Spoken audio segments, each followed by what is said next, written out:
bang aku mayum diu chu no jat ni OB ho centenary OB ho chang sen kidin pin tin ni pi chu yum nau chi a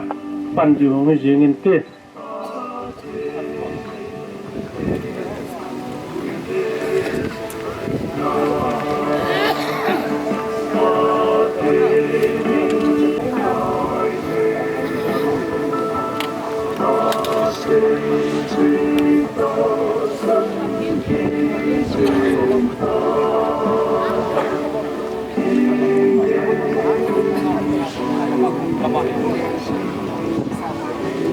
Masa benin Uki Gospel Centenary in lo pi ta manga kal su bung lam kai ho pastor ho ting le bung po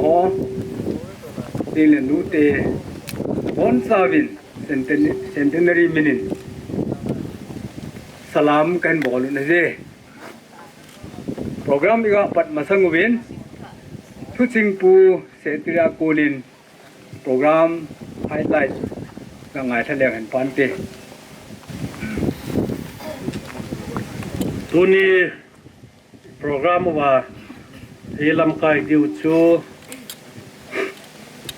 pastor let lam chairman centenary committee in hung in tin si zo tiang le chi centenary on la khai do na le pat na taw na in mangding upa e chaulai vice chairman centenary committee in tin si zo chu wa trei la sa khanglai lom pi kwer chin tu kuma hi vai gei tai ki pat ji win kwerong hi dei bangin man hin yong le phang mol kosunga nonga gol thang te he tuni kwa hi centenary choir khanglai lom pi choira hi hung pan pi diu hin amawon pha nin la bin tin si zo chu centenary phun do na declaration chi chairman pun hin makain tin si zo tiang chu le tuni a hung lo naw pi pen kin chi cross thin su na hi reverend thang su khup chang san gam sung wa dinga pastor na tong la senior pen hin a ama he tuna de chom ta minister dinga hin tlenga hin se chu hi chi chu thin su na program a uma aman taw na a hon do a taw na aman chai chai to ki thona program a chun mu hitin hin tui put na cross punga ti chu isa diu chi zo ting aman taw na aman ding hin te hi chi chu a ki chai ting aman pha chom cha til kho na pathian thua mang yet chi zo chu phat bi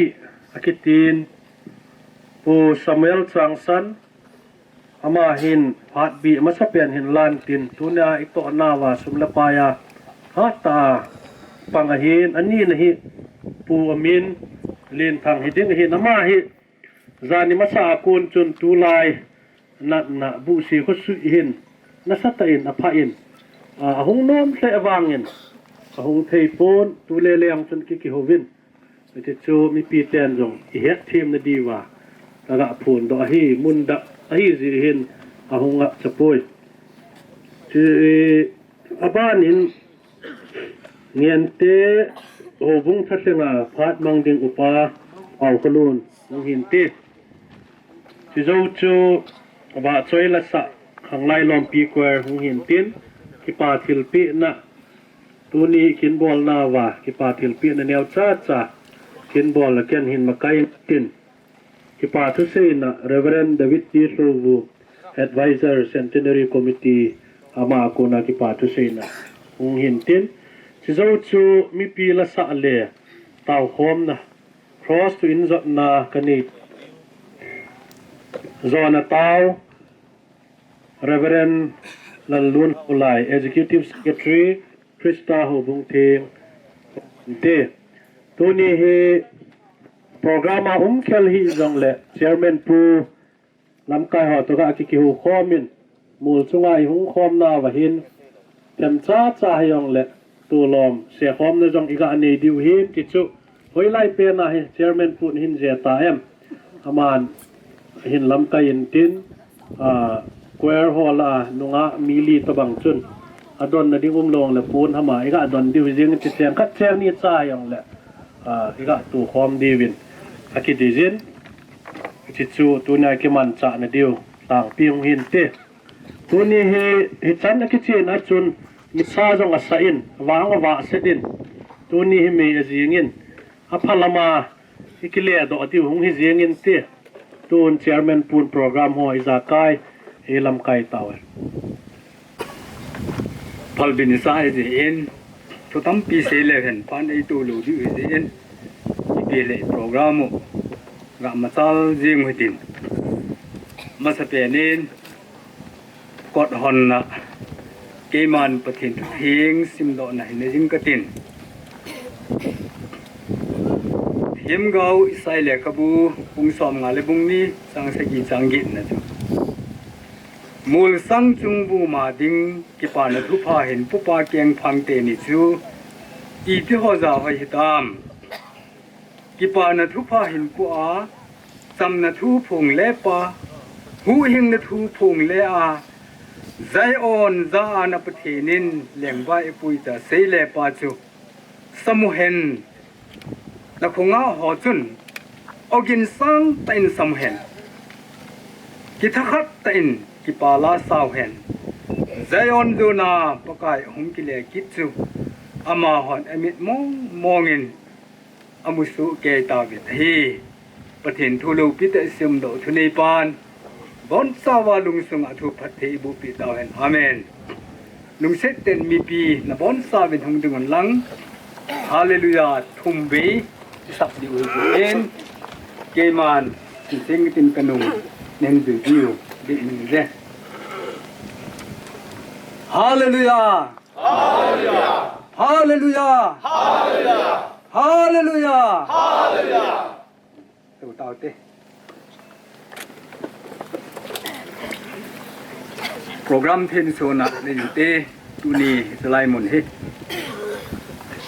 ตุนีนี่ซิมซอมเลกูผสมเลขัดถ้าขัดกุมสังนี่เลซอมนี่เลขัดเห็นอิสไลมุนเฮคุกกี้กอสเปลเซนตินารีกุมจะขัดเฮตุกิทอนินสัมปุมปีคุกกี้ซาเตดิงาปากายตกิมูตูนะเสเลปากาจินมิเตหงวิลนะฟังเทียนอีดิงินเสเลตูนินิโคครอสตินโซนะโปรแกรมกิตุตะเลพัตามันไอเทเนดิงินเกมาปากายสัจจาปาสรเลจลัมเลนทั้งคุกกี้วอสเปลเซนเทนรีเชอร์แมนหินปาประเทนจะปาประเทน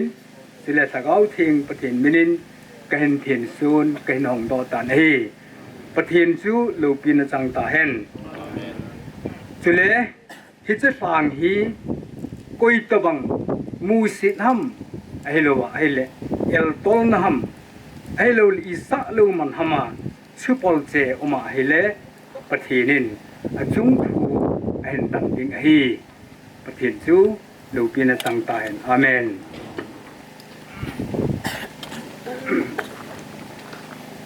ตัวเห็นบุญลับลุยฐานนั่นแหละประเทศเฮงาเตานะมังดินไว้เซมันกูว่าเห็นดังอำเอาลายกูเตาเดลุงเซเตนที่สุงินมีปีประเทศดานันบอนตาวินกิ่งเล็กอันเต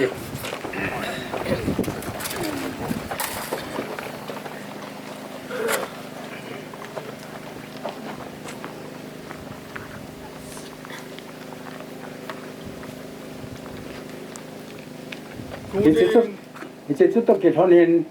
กวยฮอนระบงอิสระดูเฮ It's a cookie coastal centenary on la he who caught in kailo samta he athen lo pi na changta he hallelujah amen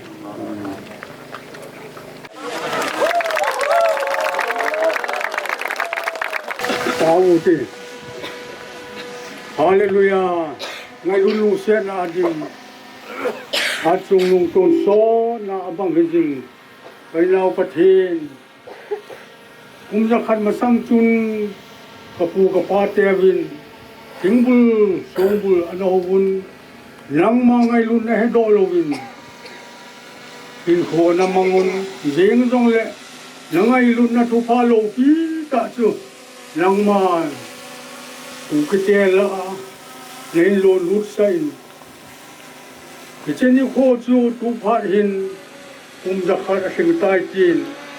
ku ke cha te hin ki pa kain ko mun hin nang ma ngay luôn na thu hin sein le nang ma lo sai ding kong chu ko lu se ta ka kin bol na wa nang ma hulam kai la ti tia ta tu pha na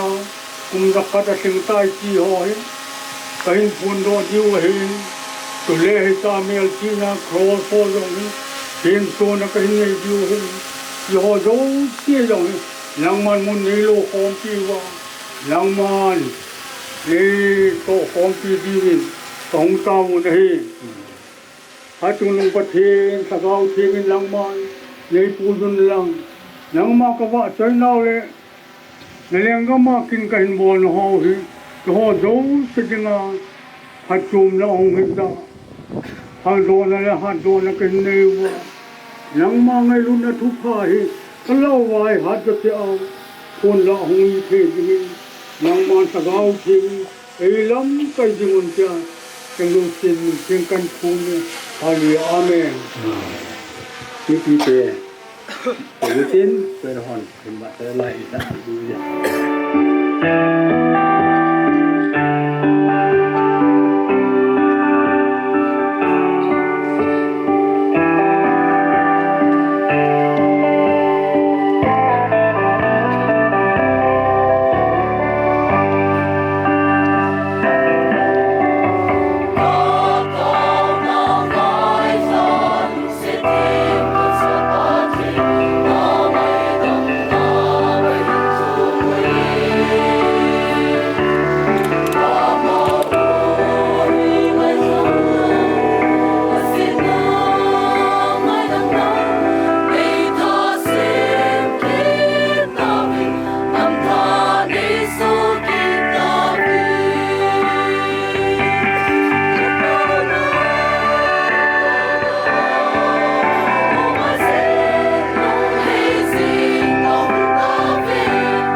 la ita mai nu mu sa ti ben mo phải thu anh thu này thế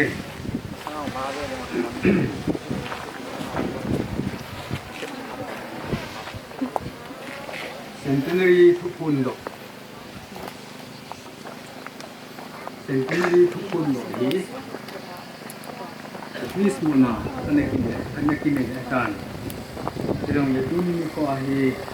thu phun độ gì về là cái này đi để phát triển anh ngài dùng lắmที่ปานันทุพจาลาทุพนดอเอลตานิสินสมนิเลนีอินสังนิลสมนิเลขัดปะกายเจสุมิหูหิมนะวันน้อยเลยเสวันนิ่งลิโลสุทุปานทุพาสัมกัมสุงัดเซงทุกิสาเตลปะกายกุมสังกตูสมนิเลขัดhung mai tu na pat kum sang ni la som ni la sang de kum zakat del mu ahina gam sung mi te do se het ya el an sim som ni la ni kum sang ni la som ni la ni ho hi pon do ai te ki sonin ku ki christian ni ho ai ya mel si ding le nit jing dinga pon do ai dai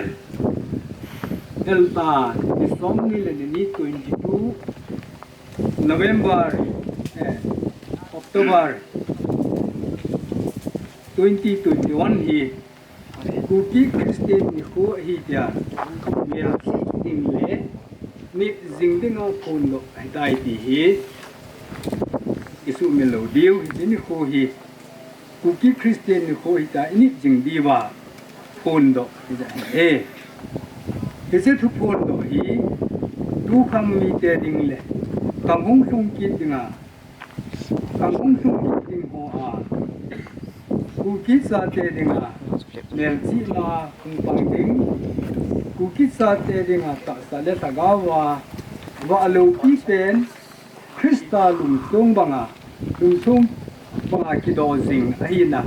gel do jing na hung pang ding ai tai Zetun ki pa na thu phazala thu phon do hi chitin nam tin la a za uma kristal lengam masal sa le gam sum pum pi pathen ba sai na ogin lon bu sa pang ding le alu pi na din at sung nung pathenin pathen bu ta hen ti hi thu phon do anaki nei sai ta hi Zetun tu ni ni ho a hiti thu pun do hi kum hung thung ki ding celebration kin ki man ti mu ale pai ta do diu hen le office do ta in hisi ni ho hi christian ni ho ku ki christian day ti a pun do hen je 22 October he Zetun kum kina Hu bung mi te ho do sin mel si le init jing ding wa thu pon do ti chu ye ya pon do re tua hi cross in suna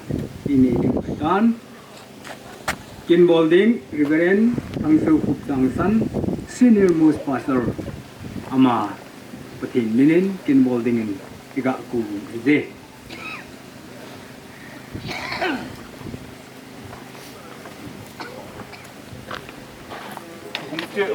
lung sit ten mi pi chu din monin nga thi le pan te lam tang ga ki bum le pan te to naw ga na tang tin mai lama ho ti tu din din un lang sang pan lang pa to din lang kai ho hi tang lam di tin le lang yan nong tin ko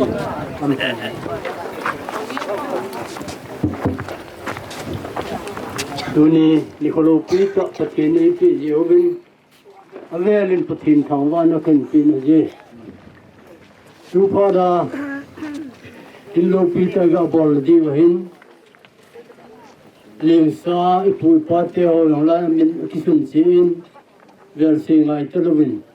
on do na kan man de yenge magang ka nge num phat cho hi le nam kon pha sa wa hi le tu na tu pi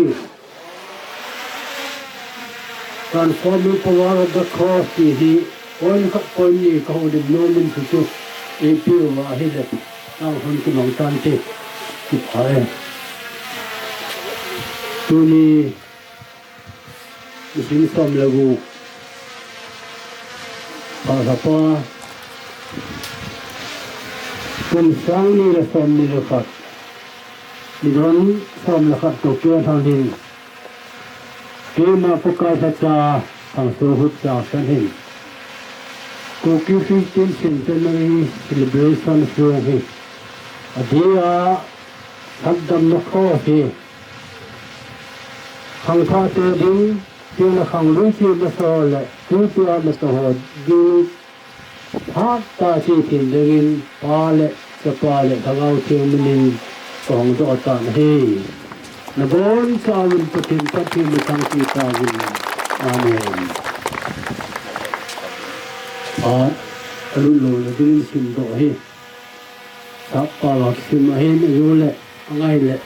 để cái thứ số cái xin Pujara medicine go pi tawin tin tapi hinga tawna hinga ki kan hin tapi taw abon tawa ilung se du yo ko tin tu pan hin tudam sunga tu kita tena ki pa lu pa ho sunna sunga ka ko nang man ni sa ta yo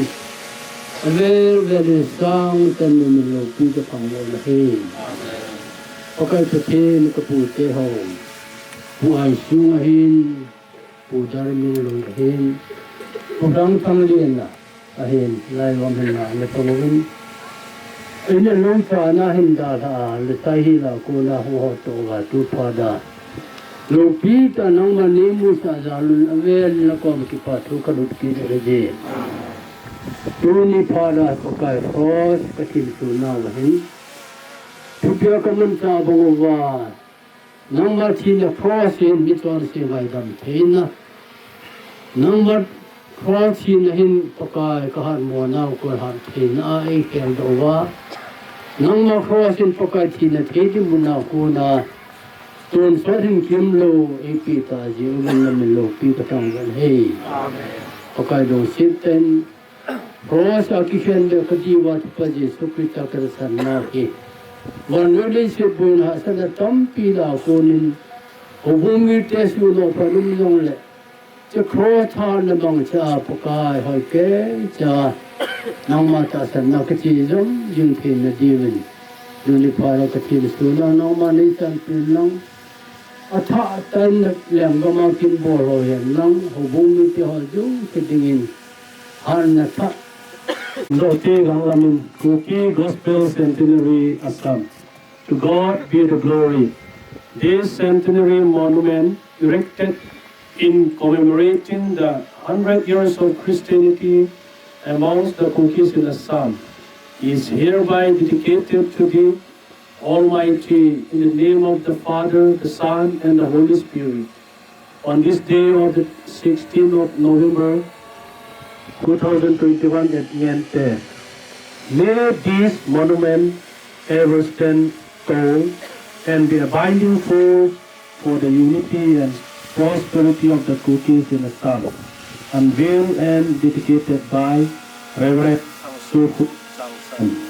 Directed by Kuki Gospel Centenary Celebration Committee, Assam. Ito now, nga adun kaute.